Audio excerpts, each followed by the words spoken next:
Y la primera impronta de aquella majestuosa construcción datada del siglo de las luces fue su trabajada verja de fundición, verdadera joya de hierro salida de las mentes más privilegiadas de la industria catalana. Aquel vasto complejo, de acero alegórico a la geometría, era el fiel guardián, en pleno centro de Jerez, de una puerta al pasado. Tras traspasar el portón de entrada, coronado por un simétrico montante de hierro fundido, el viento silbaba a su antojo por aquel inmenso salón, a causa de la desnudez propia del abandono y de las rotas ventanas de la casa. En aquel justo instante, una mente inquieta y detallista como la mía no pudo dejar de asombrarse de aquella sublime decoración decimonónica, digna de los artesanos más brillantes de la época, de las manos más creativas de la brillantez humana.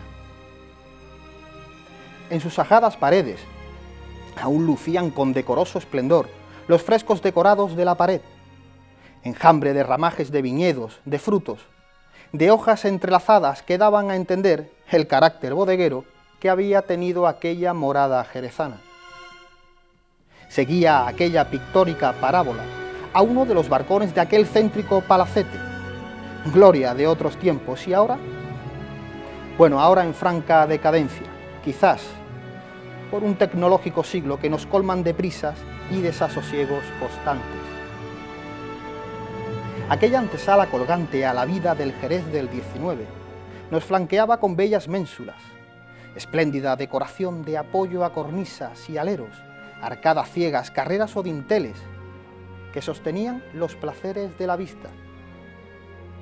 Y pese al paso del tiempo, inflexible y lejos de entelequias, aún persistía el invite de las galernas de Oriente, los frisos exteriores, que lejos de lucir como en sus mejores tiempos, se contentaban con no terminar de precipitarse al abismo ignominioso. Y era una inmensa partida de ajedrez. Sí, la que se podía jugar en el suelo de mármol de aquel majestuoso salón, de techos bellamente decorados con frescos, con vistas al mundo egipcio y asiático, pero en aquella pieza, diáfana, desocupada de quehaceres diarios, lo único que bailaba la insolente viento invernal era la lámpara de aceite de estilo pompeyano y las hojas de los anuarios o libros de cuenta de la industria vinatera que allí albergó entradas y salidas, embarques e inventarios, que allí acogió alguna vez otra vida. Sí, otra vida, lejos de esas prisas y desasosiegos constantes. Así que abandoné aquella morada, con la extraña sensación de que jamás volvería a entrar en ella. Por tal motivo, retuve en mi memoria todos los detalles posibles, porque allí, por unos instantes, el tiempo había desaparecido, por muy inflexible y alejado de entelequias que quisiese mostrarse en aquel Jerez del siglo XXI. Buenas noches a todos, mi nombre y quien os habla Rafael Montaño García. Bienvenidos a Café de Levante. Hoy nuevamente un Café de Levante cargado de buenos trabajos históricos, de buena documentación. Y para eso vamos a mezclar hoy dos temas interesantes: la arquitectura bodeguera, nuestro patrimonio histórico y arquitectónico, y toda esa historia que guarda por detrás nuestro pasado industrial y vinatero. Para eso se encuentra con nosotros José Manuel Prieto Aladro. Él es doctor en arquitectura por la Universidad de Sevilla, máster en arquitectura y patrimonio y, propiamente dicho, arquitecto. José Manuel, gracias por acercarte a nuestro rinconcito cultural. Gracias a vosotros. José Manuel, yo tenía muchas ganas de que vinieses a contarnos tus trabajos, porque todos estamos acostumbrados, ¿verdad?, a ver las grandes bodegas, a ver esa grande arquitectura industrial que ha tenido esta Baja Andalucía y que poco a poco ha ido desapareciendo, pero encontrar personas que verdaderamente lo sienten y que han hecho un trabajo histórico ha sido magnífico. ¿Por qué te acercas a ese trabajo? Porque, en principio, ¿por qué te acercas a la arquitectura, a hacer tus estudios, bueno, de tus estudios, tu vida hoy día? Bueno, a la arquitectura es una vocación casi de pequeño. Desde chico, con muchos años, yo cuando los niños empiezan a pensar, yo de mayor quiero ser, pues yo una vez dije, pues yo de mayor quiero ser arquitecto. Y bueno, después quise ser médico, después quise ser informático, pero parece que aquella de arquitecto tenía como más fuerza y al final, pues cuando hubo que decidirse, creía que sí, que era lo que concitaba mayor interés y por eso me decidí y en ello estoy. Y entre esos estudios y esas inquietudes que tuviste, sí es verdad que guardas una relación importante, o quizás un cariño importante le has guardado siempre al patrimonio bodeguero de este marco de Jerez, entre el triángulo del Jerez superior, ¿no? Jerez de la Frontera, Sanlúcar y el puerto de Santa María. ¿Cómo comienza, cómo te acercas a ese patrimonio, el que ya está destruido y el que sigue todavía en pie? A mí me interesaba ya desde estudiante, empezamos a trabajar, me interesaba la historia de Jerez como ciudad. Dentro de esa historia del urbanismo jerezano, cuando empezamos a trabajar, pues los bodegueros tenían un protagonismo especial, ¿no? Y llega un momento en que termino la carrera, entro en la escuela como investigador, en la Escuela de Arquitectura, y tengo que presentar un tema de investigación. Y entiendo que en ese momento pues, ese tema de investigación va a ser la arquitectura bodeguera. Arranco el tema y realmente es a medida que empiezo a investigar sobre arquitectura bodeguera cuando me doy cuenta que realmente todo el patrimonio bodeguero, especialmente en Jerez, que es donde yo vivo, formaba parte de nuestro día a día, de nuestra rutina más cotidiana, ¿no? Empiezo a conocer que el colegio donde yo había estudiado yo no lo sabía, era un antiguo conjunto de bodegueros desmantelado.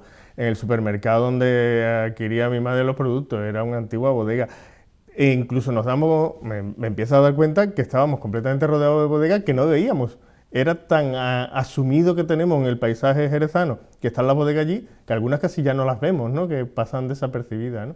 Y a partir de ahí pues entiendo que el tema de investigación, sin tenerlo demasiado claro, había elegido, pues era no solo necesario, sino que era casi justo, ¿no? De una devolución. Y fundamental, claro. Sí, sí, porque además era justo devolver hacia la ciudad, devolver a la sociedad jerezana parte de ese conocimiento de algo que teníamos tan próximo, ¿no? Y además dices algo muy interesante porque de pequeño sales a la calle y ves aquellos inmensos cascos de bodegas abandonados y colmados por esa vegetación silvestre que colgaba, y todos tenemos esa imagen hasta que desaparece, y cuando desaparece parece que queda un hueco, evidentemente queda el hueco de no estar la construcción, pero también queda un hueco dentro de nosotros de decir, ostras, aquí no está esta gran bodega que yo he visto desde pequeño y tal, y siempre, a mí por ejemplo se me queda marcado muchas calles de Sanlúcar que han desaparecido su fisonomía antigua, y te acostumbras verdaderamente a ver esos cascos y esas grandes construcciones que cuando no están también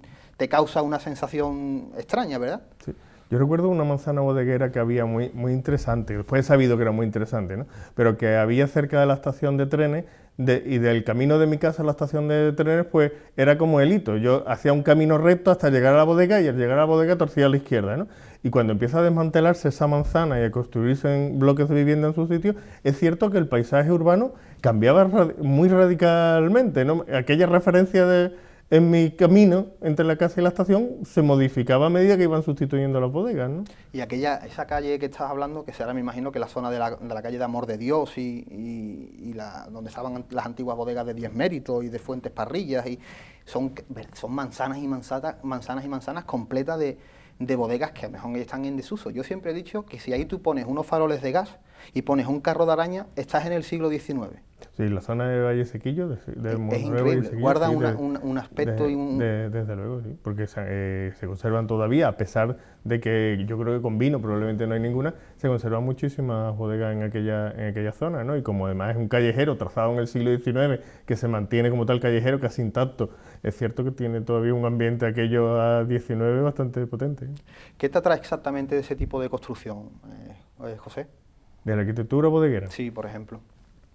Hombre, a mí de la arquitectura bodeguera el tema que más me interesa es cómo a través de la arquitectura bodeguera se transformó y se construyó la ciudad. Que esa es tu gran tesis. Que esa es fundamentalmente y de la que vamos a hablar tesis. También un poquito. O sea, yo empiezo estudiando arquitectura bodeguera por interés sobre el propio edificio, que es lo primero que me atrae, pero a medida que voy investigando sobre los edificios me di cuenta que realmente el tema de investigación es cómo con la arquitectura bodeguera se transformaron las ciudades, fundamentalmente las tres ciudades principales del marco, ¿no? Jerez, El Puerto y Sanlúcar, pero muy especialmente Jerez, ¿no? Y cómo a través de esa arquitectura se modificó la ciudad antigua y se construyó la nueva prácticamente en base exclusivamente a las bodegas, ¿no? Es un tema muy interesante. Yo doy fe, he estado en varias ponencias tuyas en Jerez hablando de una frase que yo ya he hecho mía y que la he utilizado y que te he nombrado muchas veces, porque me hizo mucha gracia lo de Jerez, una ciudad bodega, Sí. porque verdaderamente, bueno, ya no solo Jerez, incluso Sanlúcar, el puerto de Santa María, yo me imagino esos tres núcleos urbanos en 1860 o en 1870, que fue cuando tuvo ese empuje quizás más fuerte de construcción bodeguera, y verdaderamente eran ciudades adosadas a la industria del vino. Sí, ese término lo creamos en un momento de la investigación cuando intentábamos definir en qué se había convertido la ciudad, ¿no? Y es un término que surge por asimilación al término clásico de ciudad-convento. Los historiadores denominaron ciudad-convento a la situación en la que llegan las ciudades españolas en el siglo XVII, XVIII, en el que toda la arquitectura conventual, la arquitectura religiosa y toda la simbología religiosa son los auténticos protagonistas del espacio urbano, ¿no? Entonces se habla de ciudades-convento. La gran ciudad-convento del sur de España fue Sevilla, ¿no? Pero Jerez también era una ciudad-convento muy importante, era la segunda en mayor número de espacios conventuales del reino de Sevilla. La primera era la propia Sevilla. La llegada de la arquitectura bodeguera, la llegada masiva, siempre hubo, ¿no? Pero la llegada masiva de la arquitectura bodeguera en el siglo XIX corre en paralelo al desmantelamiento de esa ciudad-convento. Pero porque tendrá que ver mucho, imagino, que las desamortizaciones en el siglo XIX, claro, ¿no? Claro, evidentemente. Es un punto de inflexión en el que se cruzan dos circunstancias que en principio son completamente ajenas, pero se cruzan en torno al año 1835-36, se cruzan. Por un lado, el negocio del vino, que desde mediados del 18 está creciendo. En 1834 se libera la posibilidad de almacenar vino, que ya se hacía, pero en ese momento se hace oficial. Y al hacerlo oficial, pues ya da carta blanca que el negocio, que era ya muy fructífero, ya termine de tirar para arriba. Pero eso coincide con que en 1835, con los decretos desamortizadores, se produce la gran desamortización eclesiástica, ¿no? Entonces salen a la venta un montón de terrenos en el mejor sitio de las ciudades, algunos de ellos estructuras conventuales y otras propiedades de aquellos conventos, ¿no? Entonces, un negocio que está en un momento extraordinario de crecimiento, se encuentra que salen a la venta un gran número de solares en un buen sitio y a buen precio, ¿no? Con lo cual se junta el hambre con las ganas de comer, y es a partir de esa fecha cuando ya tira para arriba con una fuerza extraordinaria que dura pues hasta los años 60, ¿no? Sé que todo esto que estás contándonos forma parte evidentemente de tu tesis, de la que vamos a desglosar un poquito más porque es un tema muy interesante, pero antes me gustaría también matizar, hay un punto interesante porque tengo aquí anotado que, bueno, sabiendo el valor patrimonial e industrial bodeguero que ha tenido evidentemente esta zona baja, Jerez de la Frontera, el puerto de Santa María y Sanlúcar de Barrameda, se hace un inventario por parte de la Delegación de Cultura de la provincia de Cádiz. La delegación de la Consejería de Cultura. De la Consejería de Cultura. De la provincia de Cádiz, claro. Se hace un inventariado, algo que me sorprendió, además lo he leído en uno de tus trabajos, y en el que tú colaboras, ¿no? Creo que con un compañero, ¿verdad? Sí, yo participo en el inventario de los espacios bodegueros de Sanlúcar y de Jerez, con un antropólogo, éramos un equipo, un arquitecto y un antropólogo, que es Julio de la Vega. ¿Y cómo surge ese proyecto por parte de la delegación provincial? Bueno, pues dentro de las labores habituales de la Delegación de Protección y Reconocimiento del Patrimonio, del patrimonio arquitectónico de la provincia de Cádiz, pues se encarga la elaboración de ese inventario. Entiendo que en función de que la situación de obsolescencia que tiene esta arquitectura es muy extrema, y pues yo creo que ahora mismo un poco menos, ¿no? Pero se estaba en una situación de serio peligro de que se perdiera un exceso de estas construcciones, ¿no? Un número excesivo, ¿no? Con lo cual supondría un detrimento para el patrimonio urbano de las ciudades, sin lugar a duda, importante. ¿Y cómo se establece ese inventario en sí? Porque no solo hacéis de casas propiamente para la bodega, sino me imagino de pequeños extractores, cosecheros, pequeñas casas que se dedicaban también al almacenado de bodega, de grano.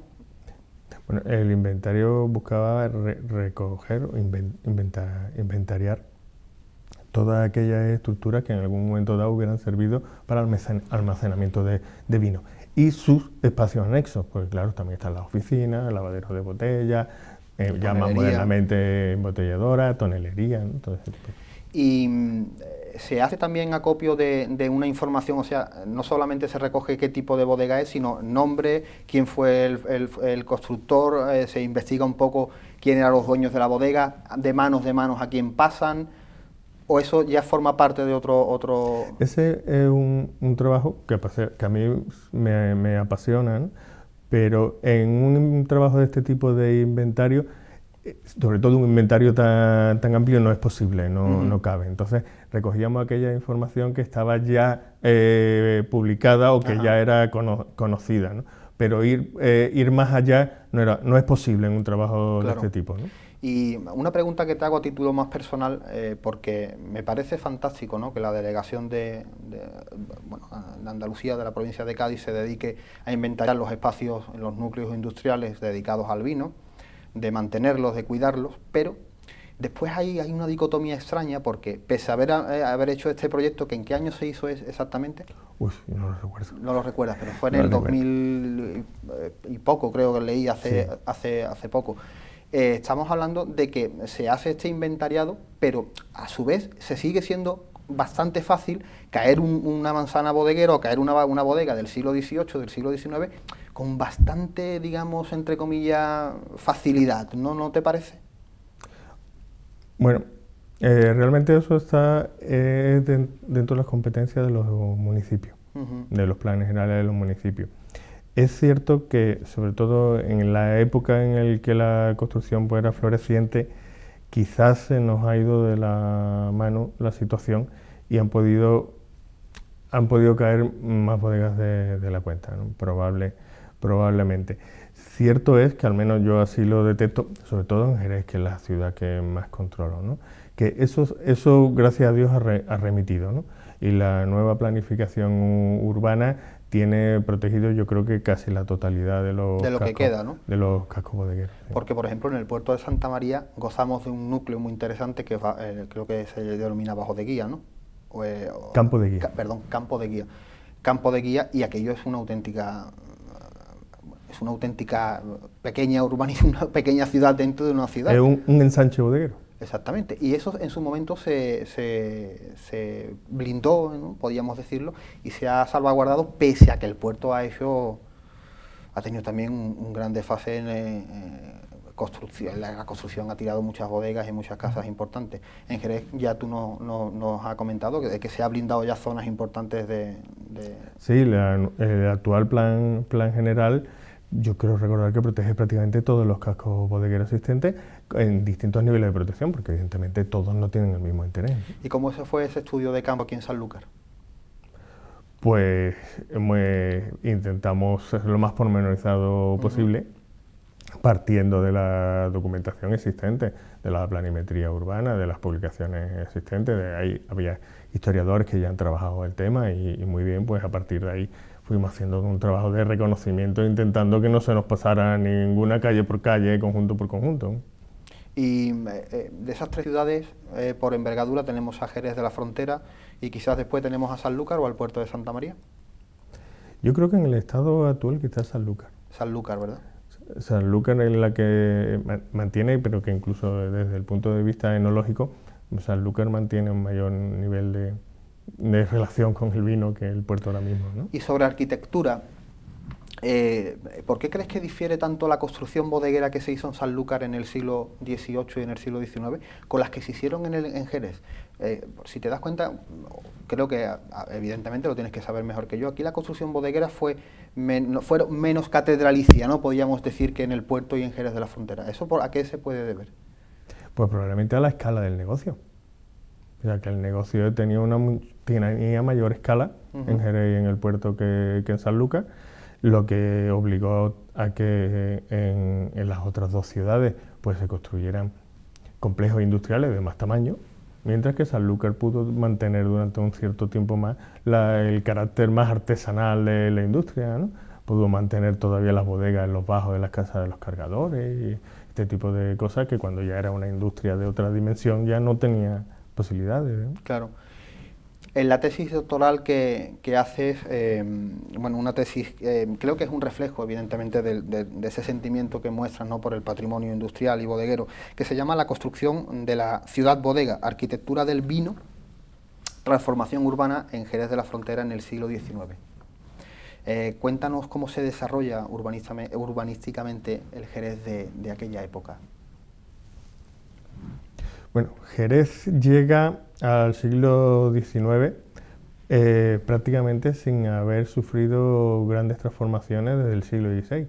Es una ciudad que hasta el siglo XVI ha crecido mucho, es una ciudad muy fuerte en ese momento, pero después, como gran parte de las ciudades andaluzas, sufre un proceso de decaimiento y de freno, y prácticamente la ciudad no solo no crece, sino que incluso decrece desde el siglo XVI hasta finales del XVIII, ¿no?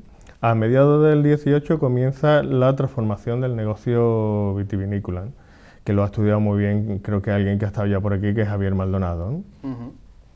El florecimiento del negocio vitivinícola, que se va transformando lo que era un negocio artesanal y familiar, se va transformando en una auténtica industria, una agroindustria, ¿no?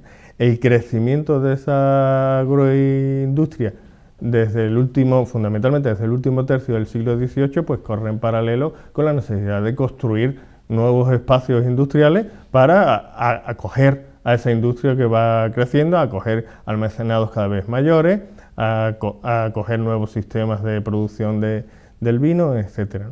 A medida que van creciendo esas bodegas, inicialmente ocupan las nuevas edificaciones y ocupan los espacios que encuentran dentro de la ciudad, una ciudad que tenía muchos vacíos interiores, hasta que llega un momento que ni los vacíos interiores no tienen capacidad para seguir incrementando, absorbiendo más bodegas, ni la ciudad la admite, ¿no? Entonces empiezan a ocupar lo que es la periferia de la ciudad, hasta que llega un momento que gran parte de la periferia está rodeada completamente de nuevos cascos bodegueros, ¿no?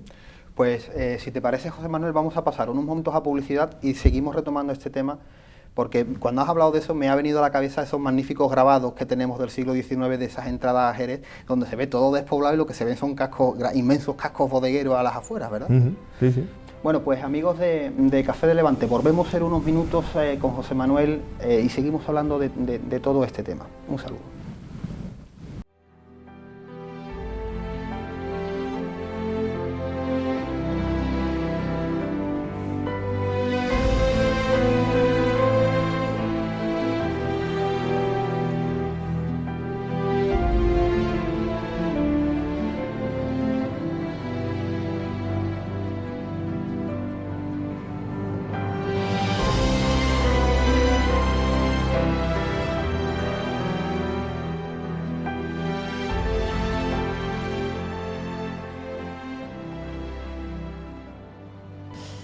Amigos de Café de Levante, amigos de Costa Noroeste Televisión, nosotros seguimos hablando de arquitectura, hablando de vino, hablando de patrimonio, con José Manuel Prieto Aladro, arquitecto y profesor en la Universidad de Sevilla, ¿verdad? Sí, soy profesor del Departamento de Historia de la Escuela de Arquitectura de la Universidad de Sevilla.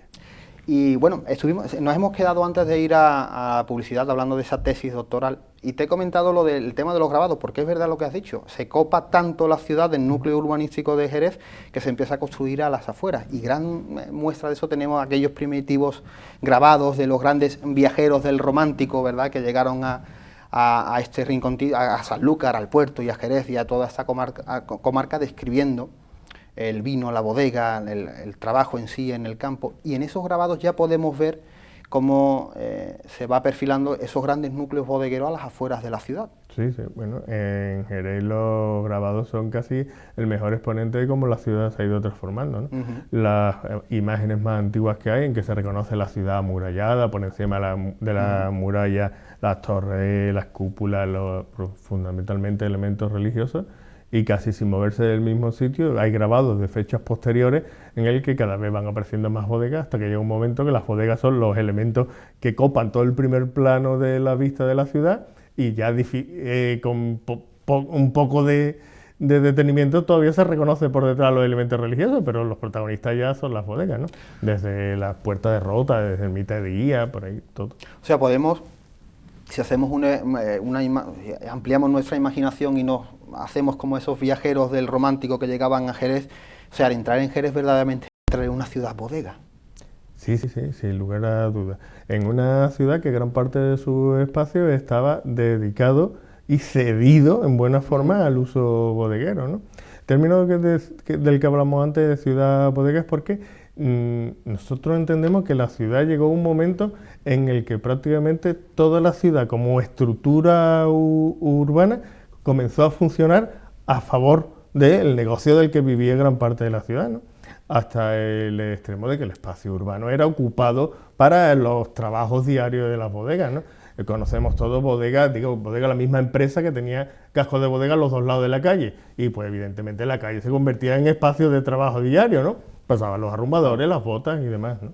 Pero es que incluso llega un momento, en 1870, en el que se construye un tren que circula por las calles de la ciudad para conectar los distintos conjuntos bodegueros entre sí, y después entre ellos con la estación de trenes, ¿no? Es decir, que la ciudad cedió su espacio urbano para la instalación de una infraestructura que era fundamentalmente o casi exclusivamente industrial, ¿no? Claro, porque esa pregunta te iba a hacer ahora, porque entendemos en sí de que la construcción civil, urbanística civil, va a rebufo entonces siempre de la construcción bodeguera.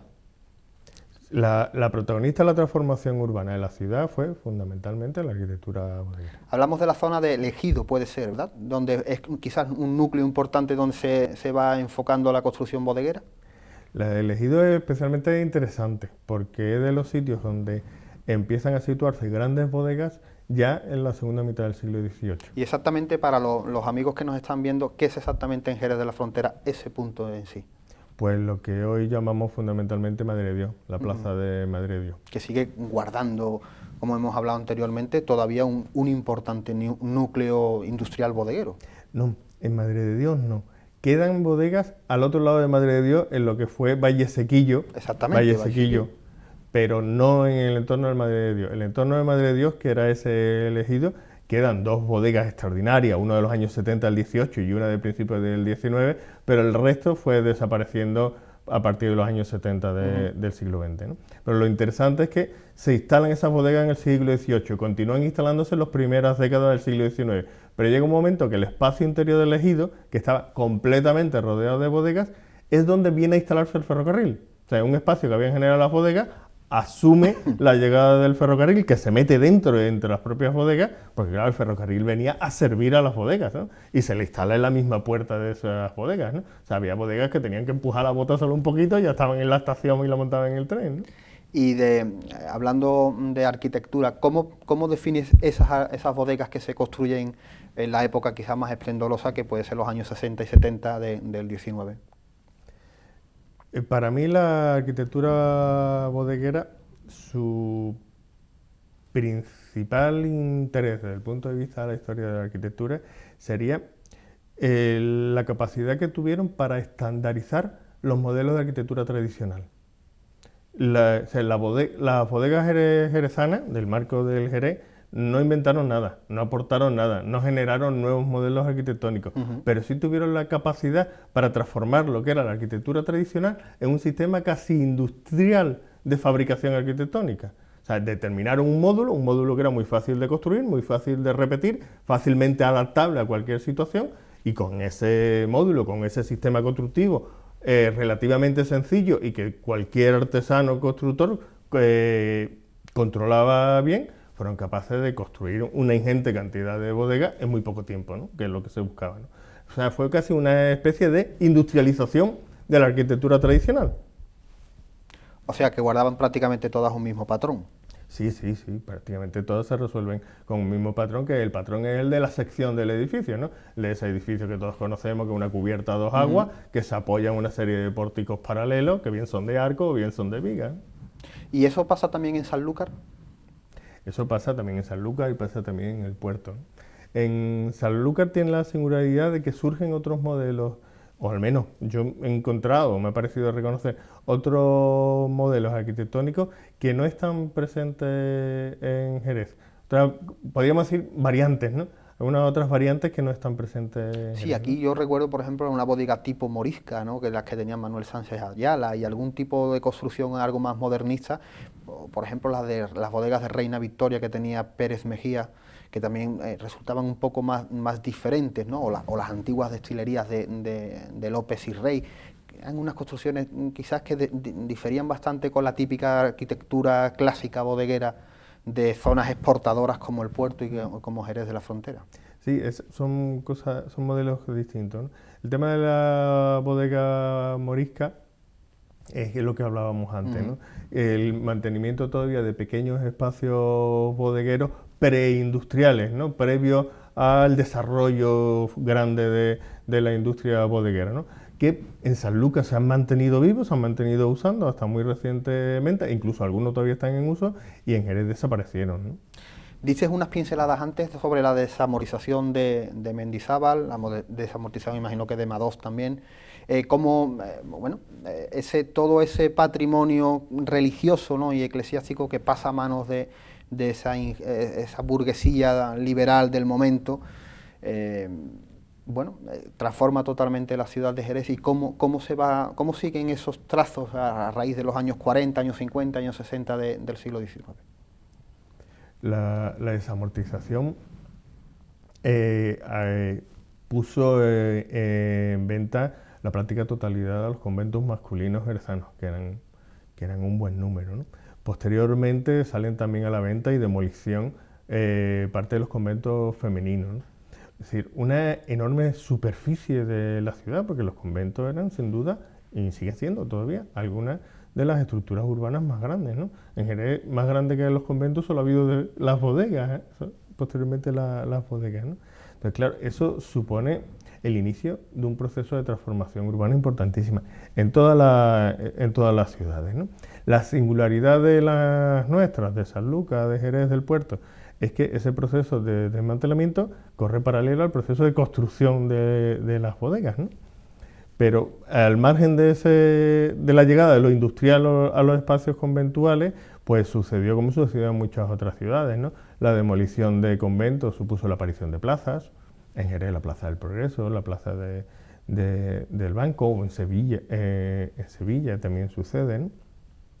En otros casos, los conventos que tenían un mayor interés, los edificios, se van a reutilizar para reequipar los ayuntamientos. Va a ser muy frecuente que conventos se conviertan en cárcel. Ocurrió en Jerez, ocurrió en Sevilla, conventos que se convierten en colegios, ¿no? Conventos que se convierten en cuarteles, ¿no? Entonces hay un proceso de trasvase de algunas de esas propiedades a la administración pública que las va a transformar en equipamiento, ¿no? Y algunos de ellos llegan hasta hace poco tiempo, ¿no? Recuerdo, claro, voy recordando algunos matices de una conferencia que diste en el Consejo Regulador, y eso precisamente pasa, por ejemplo, de conventos que pasan a ser escuela o pasan a ser bodegas, e incluso la Plaza de Toros se convierte en bodega. Bueno, la Plaza de Toros de Jerez fue también bodega.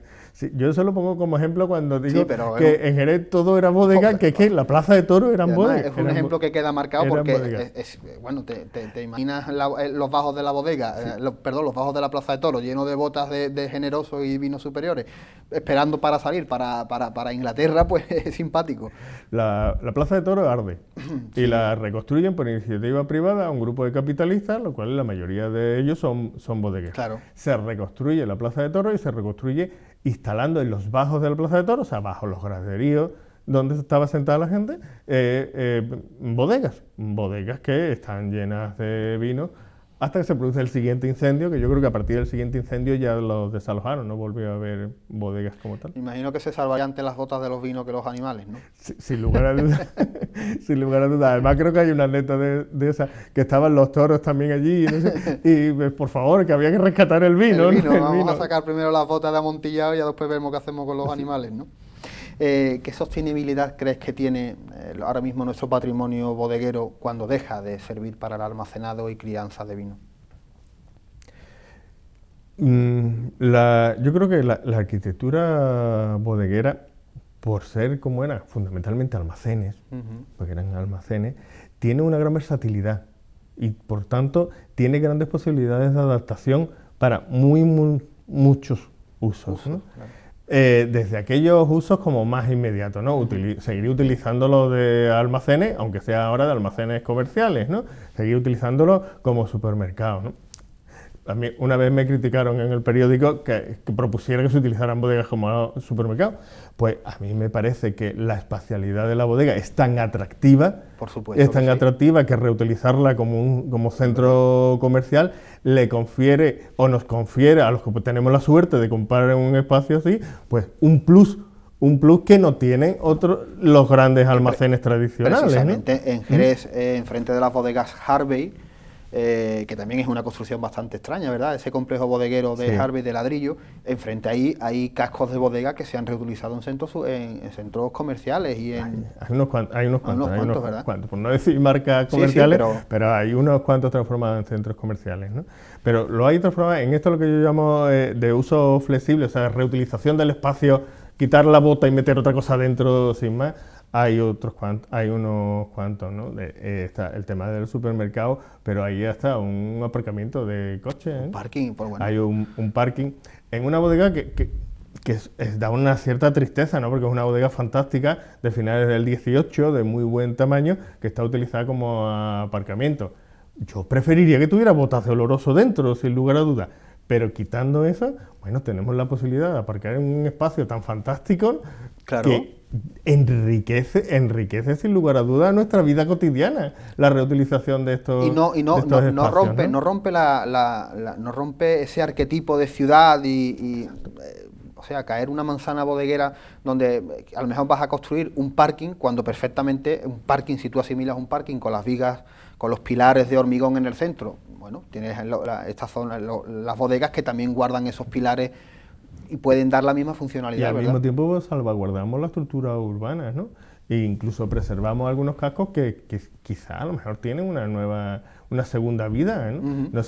No sería el primer caso de bodegas que han estado durante una época reutilizadas de otra cosa y después vuelven a ser bodegas, vuelven a contener Claro. vino. Hay más de un ejemplo, ¿no? Sí. ¿Quién sabe, ¿no? Claro. ¿Quién sabe, ¿no? Yo me estoy recordando ahora, por ejemplo, las magníficas bodegas de la Cavi y compañía en Cádiz, que estaban en la Segunda Guada, que era una arquitectura magnífica, además una arquitectura propiamente industrial, con aquellas destilerías, chimeneas inmensas para la destilación de espíritus, de vinos y de aguardiente. Quizás hablábamos de que se podía haber mantenido esos espacios para ese uso, y no que quizás el boom del ladrillo hizo que esos grandes espacios que guardan una historia magnífica, guardan la historia laboral de Cádiz, guarda la historia de exportación, de importación, de crianza, de trabajos artesanos, y todo se pierde, se ha perdido en una época complicada, ¿verdad? Sí, sí. Desde mi punto de vista, las bodegas preservan fundamentalmente dos valores. Uno, el que ya decíamos, que es el de ser los elementos constructores de la ciudad, de la estructura urbana, y el otro, sin lugar a dudas, que son los elementos construidos de nuestra memoria. De la memoria colectiva, son los elementos construidos que representan el que sin lugar a dudas es una de las claves de nuestra identidad, que es toda la cultura del vino, ¿no? Que desaparecería en gran medida si desaparecen esos edificios, ¿no? Hombre, yo siempre digo, siempre pienso, José Manuel, que el invitado, no, en este caso el que viene a visitar, por ejemplo, Sanlúcar, que viene de verano en verano y que tiene Sanlúcar como su segunda ciudad, ¿no? Si cambiamos esa fisionomía, cuando vienen aquí vienen buscando esa tranquilidad, esos reductos de paz, vienen buscando su Sanlúcar de siempre, y caemos esas grandes manzanas, ya no solo de arquitectura en bodeguera, sino también de antiguas casas de cargadores a India, de palacetes, de incluso arquitectura industrial de cualquier tipo, textil, mecánica. Cuando vienen, no es la misma Sanlúcar de siempre, no es el mismo Jerez de siempre, hay algo que ha cambiado, se ha perdido algo. ¿No crees que también guarda ese sentimiento, ese romanticismo? El patrimonio está relacionado directamente con nuestra identidad. Correcto. La conservación del patrimonio no es la conservación de objetos bellos, que también. La conservación del patrimonio no es una acción nostálgica. La conservación del patrimonio es algo que está directamente relacionado con la preservación de lo que somos, de nuestra identidad, y esa es la misión fundamental del patrimonio. Porque es verdad que lo que pasa en este triángulo del Jerez superior, lo que pasa en estas tres ciudades importantes del mundo bodeguero, no pasa en otras zonas quizás de la Rioja Alta o de zonas vitivinícolas de Barcelona, de Cataluña, del Levante. Guarda una especial relevancia la zona de aquí, ¿verdad? Este núcleo en la provincia de Cádiz, por allá afuera quizás no se tiene ese... Málaga quizás sí, porque tenía una importancia vinatera muy importante también, pero Málaga también ha perdido gran parte de ese esplendor mercantil. Sin duda. Lo que sucede en el marco del Jerez es un fenómeno único desde el punto de vista de la industria enológica, pero desde el punto de vista de la industria nacional. Lo que estaba pasando en Jerez, en el marco del Jerez, en el 19, es un fenómeno industrial de primera magnitud a nivel nacional, sin lugar a dudas. Y desde el punto de vista de todo lo que supone la arquitectura bodeguera, yo he tenido la oportunidad de hablar de estas cosas delante de gente de La Rioja, de otras comarcas, incluso no hace mucho me invitaron allí a contar estas cosas, y lo que sorprende es que cuando ellos te están hablando de que empiezan a hacer las grandes construcciones bodegueras en La Rioja, nosotros ya las teníamos terminadas. O sea, es un fenómeno previo a la gran construcción de bodegas en La Rioja, ¿no? Cuando ellos hablan del barrio de bodega de Haro, que empieza en los años 70, en los años 70 nosotros ya tenemos, Jerez está prácticamente terminado ya de construir bodegas, ¿no? No, ya, incluso ya empieza a desaparecer importantes marcas y importantes familias bodegueras, porque en 20 años tuvieron en su momento la filoxera, que hizo que gran parte de ese patrimonio, gran parte de los grandes nombres del Jerez del 19 y de la Sanlúcar del 19 no llegasen a conocer el siglo XX. Sí, sin duda. O sea, cuando ellos ya empiezan a emerger y a constituirse en el fenómeno que después van a ser, nosotros ya, digamos, estamos concluyendo el periodo más álgido, ¿no? Claro. También haces un estudio o publicas un trabajo que se titula El paisaje cultural del viñedo como mismo territorio, ¿no? Donde más o menos vas en la misma línea de seguir salvaguardando esas casas de viña, antiguos lagares, antiguas bodegas que se encontraban ya situadas en medio de la viña, ¿no? En sí. Yo te hago una pregunta, ¿por qué no hacer lo mismo en este caso con las casas de campo, con los cortijos, que también es otro patrimonio que se está perdiendo y que no se le está prestando quizás toda la atención que tengamos que prestarle, y habrá un momento que nos arrepintemos? Aquí en Sanlúcar se está perdiendo muchísimos pagos, muchas casas de viña que se están dejando caer. Bueno, sufre el mismo mal que la arquitectura bodeguera, que es la obsolescencia de esas construcciones y la obsolescencia de los propios cultivos, ¿no? Con los cortijos se ha producido un fenómeno, que es que hace unos años, ya hace un montón de años de esto, la Junta de Andalucía inicia una colección magnífica de publicaciones que se llaman Cortijos, Haciendas y Lagares, que sacan 1 o 2 tomos, dependiendo de la cantidad de construcciones que haya, por provincias, ¿no? Una de las primeras provincias en salir fue la de Cádiz, ¿no? Y eso ha supuesto un reconocimiento de todo el patrimonio agrario andaluz que hasta ese momento prácticamente era desconocido, ¿no? El problema es que es una arquitectura que es fruto de una época, es fruto de una forma de relacionarse el hombre con el territorio, es fruto de una manera de explotar la tierra, que todo eso ha desaparecido, ¿no? Entonces, claro, nos encontramos entre la necesidad de conservar una arquitectura que estaba muy directamente relacionada con los temas funcionales, cuando esa funcionalidad se ha perdido, ¿no? Y eso es complicado, ¿no? ¿Eres asiduo lector, José Manuel? Sí, lo que puedo y el tiempo que tengo, sí. Sí. ¿Y para cuándo vamos a tener en papel algún trabajo tuyo dedicado especialmente a eso, sobre todo tu tesis, que es un trabajo magnífico?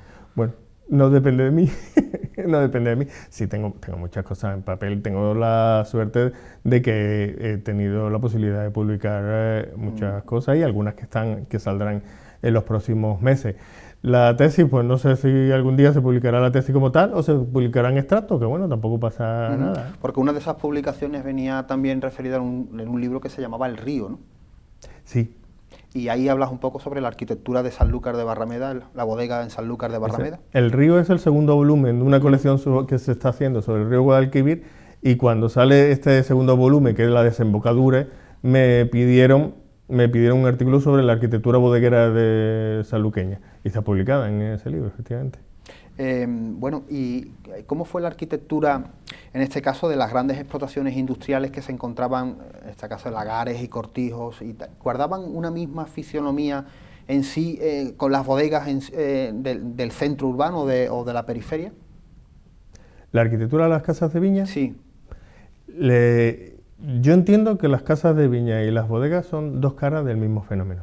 Del mismo fenómeno histórico, del mismo fenómeno productivo, del mismo fenómeno industrial, e incluso es posible detectar relaciones arquitectónicas, a pesar de que estamos hablando de escalas muy distintas, ¿no? Las casas de viña suelen ser piezas muy pequeñitas y las bodegas son, en gran mayoría de ellas, son muy grandes, ¿no? Pero incluso hay recursos arquitectónicos y recursos compositivos que se reconocen tanto en el campo y en la ciudad. Algunos de ellos tienen sentido en la ciudad, pero te lo encuentras también en una casa de viña y al revés, ¿no?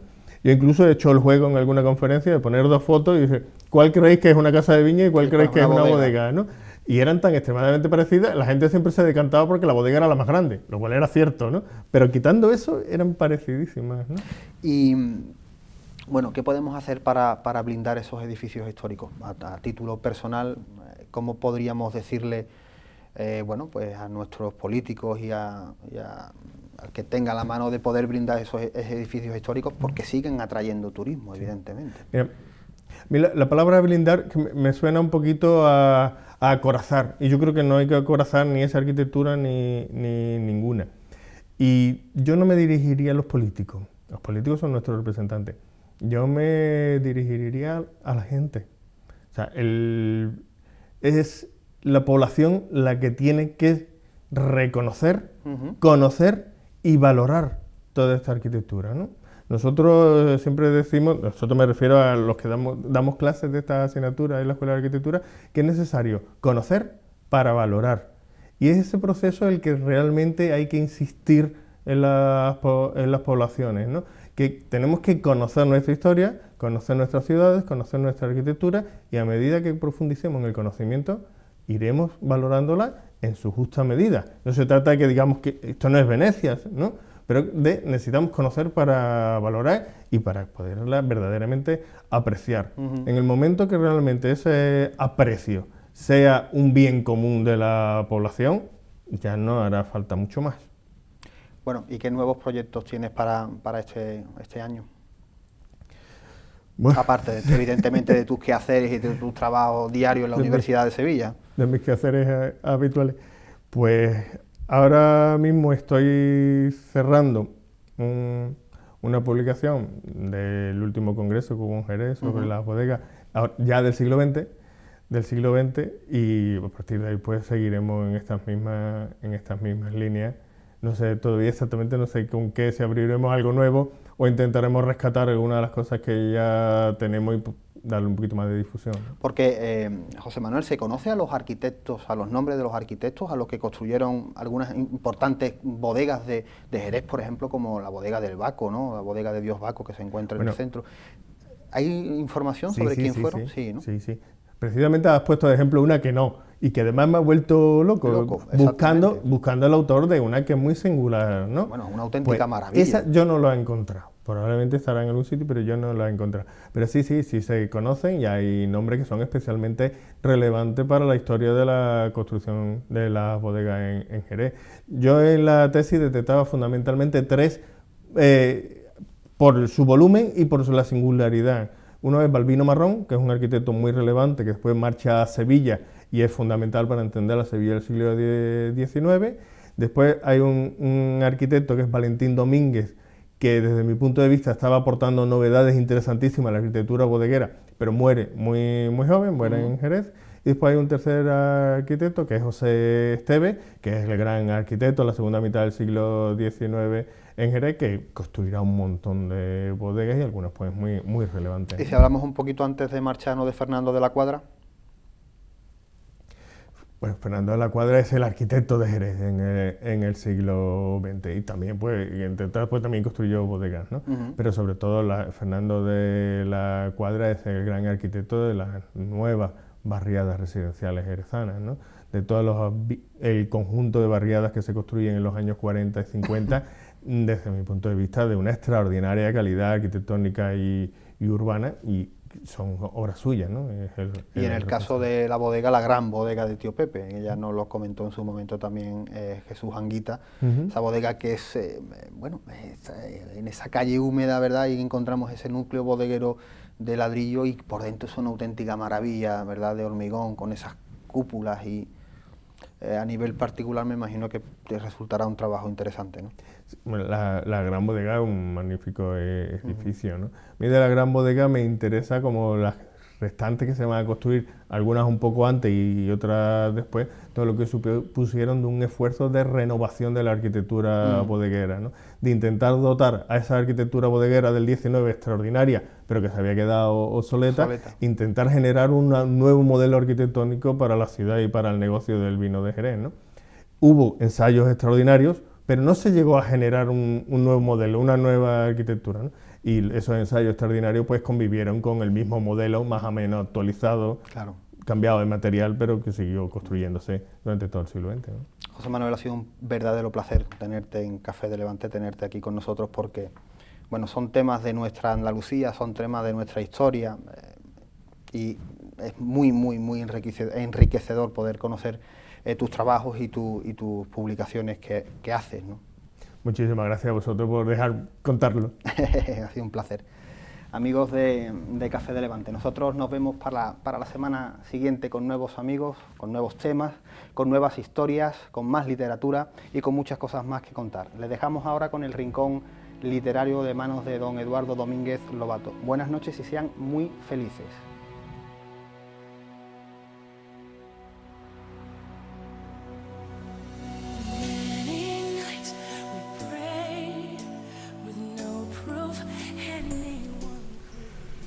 Tienes mucha razón, sobrina, en lo que dices, respondió Don Quijote. Y cosas te pudiera yo decir cerca de los linajes, que te admiraran. Pero por no mezclar lo divino con lo humano, no las digo. Mirad, amigas, a 4 suertes de linajes y estadme atentas. Se pueden reducir todos los que hay en el mundo, que son estas.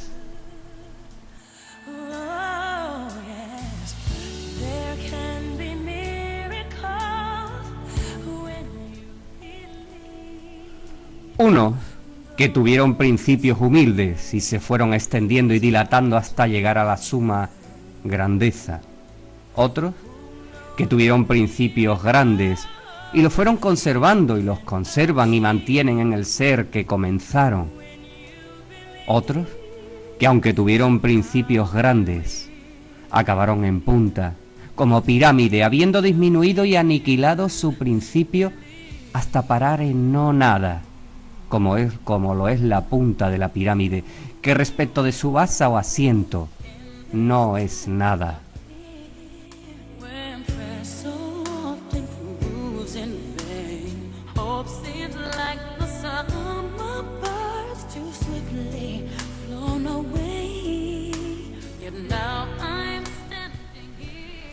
Y otros hay, y estos son los más, que ni tuvieron principio bueno ni razonable medio, y así tendrán el fin, sin nombre, como el linaje de la gente plebeya y ordinaria.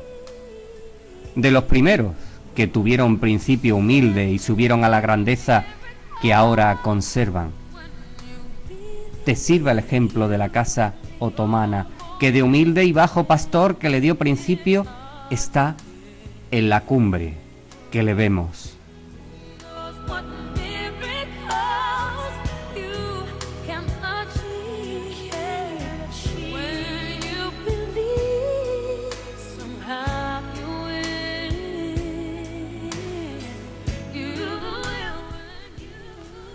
Del linaje plebeyo no tengo que decir, sino que sirve solo de acrecentar el número de los que viven, sin que merezca otra fama, ni otro elogio sus grandezas. De todo lo dicho quiero que infiráis que es grande la confusión que hay entre los linajes y que solo aquellos parecen grandes e ilustres, que lo muestran en la virtud y en la riqueza y liberalidad de sus dueños. Dije virtudes, riquezas y liberalidades, porque el grande que fuere vicioso será vicioso grande, y el rico no liberal será un avaro mendigo, que el poseedor de las riquezas que no le hace dichoso el tenerlas, sino el gastarlas, y no el gastarlas como quiera, sino el saberlas bien gastar. Al caballero pobre no le queda otro camino para mostrar que es caballero sino el de la virtud, siendo afable, bien criado, cortés y comedido y oficioso, no soberbio, no arrogante, no murmurador y sobre todo caritativo, y que con dos maravedís, que con ánimo alegre dé al pobre, se muestre tan liberal como el que a campana herida da limosna, y no habrá quien le vea adornado de las referidas virtudes, que aunque no le conozca, deje de juzgarle y tenerle por de buena casta, y el no serlo sería milagro. Y siempre la alabanza fue premio de la virtud, y los virtuosos no pueden dejar de ser alabados.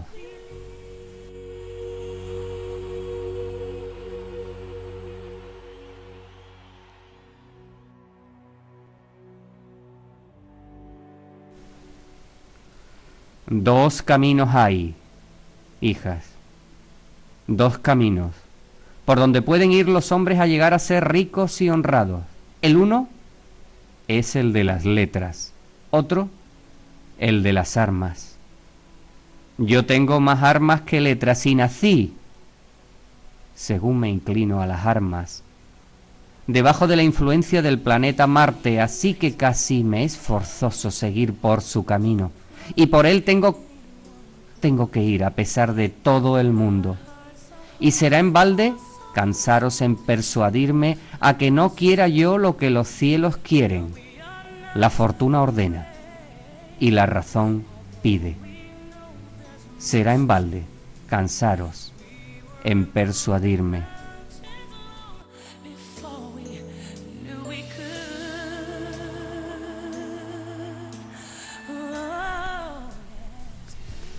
Algo de esta maravillosa historia del caballero de la triste figura.